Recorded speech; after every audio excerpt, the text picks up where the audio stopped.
банктен хаммеңіз мұражатларыңыз бәрі өтіп жатырды.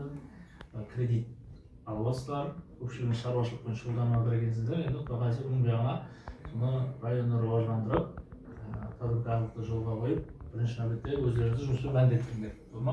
Соны ақырына жету керек, кредиттен төлену керек, тәуекелдігіңізге құлы керек. Бүгін азғана кредит алғанда соны уақытында жаусаңдар ертең. Бұдан бір 50 миллионға дейін, 100 миллионға дейін кредит түрлеріміз бар. Соларды беймалға сіздерге бере аламыз. Біздер енді егер уақытында жаусаңдар, басқа да кредит түрлеріміз бар. Қаяларға бар, отдельный хамрок басқа деген.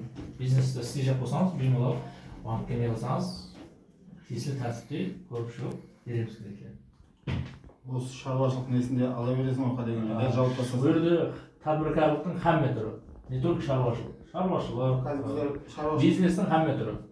Сіз шаруа мазардан мал аласыз, 10 миллионға дұрыс па? Көбейте жақсы. Ертең жауап тастасаңыз 50 миллионға дейін беру имканиятымыз бар.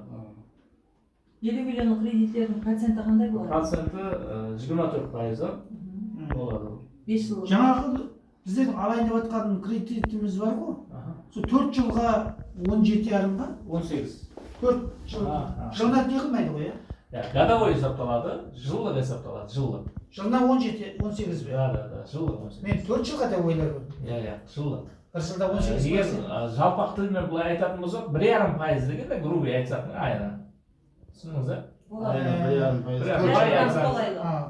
кейін основной қарызыңыз бар, тикар қарызыңыз бар, соны бірге қайтарасыздар.